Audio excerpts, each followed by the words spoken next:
1947 ते 2014 या काळामध्ये 11 किलोमीटरचा एकच मेट्रो मार्ग हा सुरू झाला होता. त्यानंतरच्या 11 वर्षांमध्ये फडणवीसांच्या पुढाकारामध्ये आज 3 मेट्रोचे मार्ग सुरू आहेत. तुम्ही याला विजन मानता का? नाही, अजिबात नाही मानत. नियोजन शून्य विकासाला मी विजन मानत नाही. म्हणजे मुलाच्या पहिल्या वाढदिवसाला त्याला त्याच्या मापाचे कपडे देण्याच्या ऐवजी 75ची शाल देणं हा काही विकास नाहीये. त्याला त्याच्या वयाचं खेळणं, त्याच्या वयाचे कपडे दिले पाहिजेत.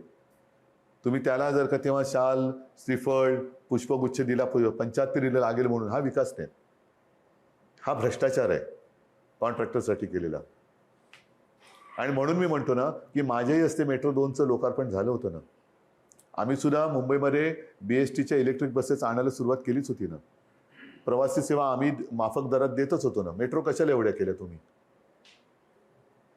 आणि जिकडे गरज लागेल तशी मेट्रो करा, पण ती छान, म्हणजे शहराच्या सौंदर्यात सुद्धा एक वाढ झाली पाहिजे.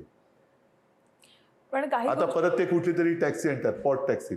म्हणजे काय, तुम्ही ट्रॅफिक कमी करायला म्हणून मेट्रो आणली, मग पुन्हा छोट्या टॅक्स्या तुम्ही वरनं धावणार, म्हणजे पुन्हा माझ्या रस्त्यावरचं तुम्ही थांब टाकून जागा अडवणार. नाही होऊ देणार आम्ही ते.